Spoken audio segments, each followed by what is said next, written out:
Betsy Thornwood. I am here to do a quick little meeting about how to create a Zoom poll within a meeting that you've got set up. We tried to do this in the advanced Zoom class and it didn't work, but now I believe I've got the kinks worked out, and so we're going to try again to show you how to do polls in your Zoom meetings. So a poll is a really great way that you can check for understanding. I know that's a big concern a lot of us have as we go into digital learning. Without being able to be in the class and interacting with our students, how will we be sure that we understand or that they understand what we're teaching? So in order to create a poll, so you can just push it out really easily to your students during the middle of that Zoom course, you're going to want to be in the online Zoom browser application. So you can see I'm logged in, I'm in Chrome, I'm at the Zoom single sign-on, so we've got Beaverton K-12 up there. You can see my lovely picture in the corner, so I'm clearly signed in to Zoom. And I am under the Meetings tab. You can see that I've got a meeting set up. It is an IB History Zoom meeting, and I've set it up to be recurring. This is the Zoom link I'm going to give my IB History students, so they can just always click this link, and it will always be saved for them. And since I want to change something, I want to add a poll to this, I'm going to click on the meeting. And it's going to take me to a page that looks like this. I've got My Meetings, Manage IB History Zoom Meeting. We can see it's got the topic is there, the time, meeting ID, passcodes, all of that information, my link. And I'm just going to keep scrolling down to the bottom, and I'll see this lovely message that says you have not created any polls yet. And we want a poll. So I'm going to click on this Add button right here, and it's going to tell me Add a poll. I'm going to see this lovely box that pops up, and I'm going to enter a title for the poll. Let's call this Knowledge Check. And I'm going to make it anonymous. You can click or not click this. I'm going to make it anonymous so students feel comfortable expressing confusion. Maybe if you're doing something like to figure out breakout groups, if you wanted kids to pick a favorite topic, you might not click anonymous because you'd want their name attached. But for this knowledge check, I'm going to leave it anonymous. You can see I've got the chance to type my question here. I'm going to type just a quick question of how comfortable are you with this content? I can do a single choice or a multiple choice. I'm going to ask them to be single, and I'm going to give them some options to pick from. Let's do 1, totally confused.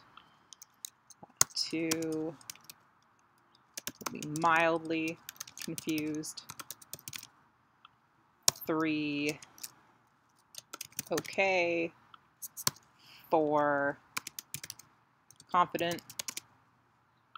5, able to teach it to someone else. So I've got my question, how comfortable are you with this content? They're going to choose a single choice. I've got my 5 options, totally confused, mildly confused, okay, confident, and able to teach it to someone else. I'm going to go ahead and go down here and click Save. Before I do that, I just want to draw your attention to this Add a Question button.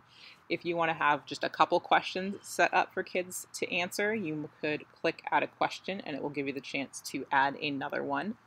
Or if you want to keep it simple, just do one question, which I will do. So I'm going to save that question.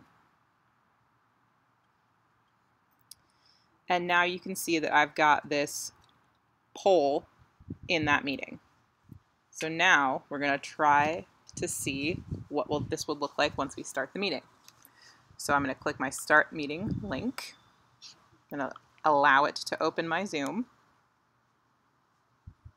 We're connecting. Oh, here we are. There's me. There's me. And you can see I've got the option to poll. I'm going to click that, and this will pop up for you as the host of the thing. You'll see I've got poll 1, how comfortable are you with this content? And then once I click Launch Poll, it will push it out to all the attendees. You can see we've got attendees now viewing these questions. countdown to let me know how long this has been going. And as people were voting, if there's someone else in my Zoom course or my Zoom right now, they would be voting and I would see these moving. Since there's nobody else in this conversation with me right now, they're going to stay at 0, but you can imagine. Say I've given my students 30 seconds to look at this poll. Everyone's voted. I'm going to go ahead and click End Poll.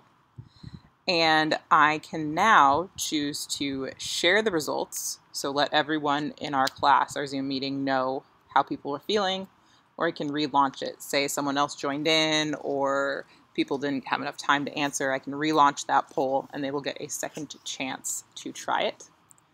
If I clicked Share Results, everyone would see this screen. Totally confused, mildly confused, the answers and their values. And then when I was done, I wanted everyone to be done seeing this. I would just click Stop Sharing. And then if I'm done with this poll completely, I can close out of it. So I'm going to go ahead and leave this Zoom meeting. And that, my friends, is how to do a poll in Zoom.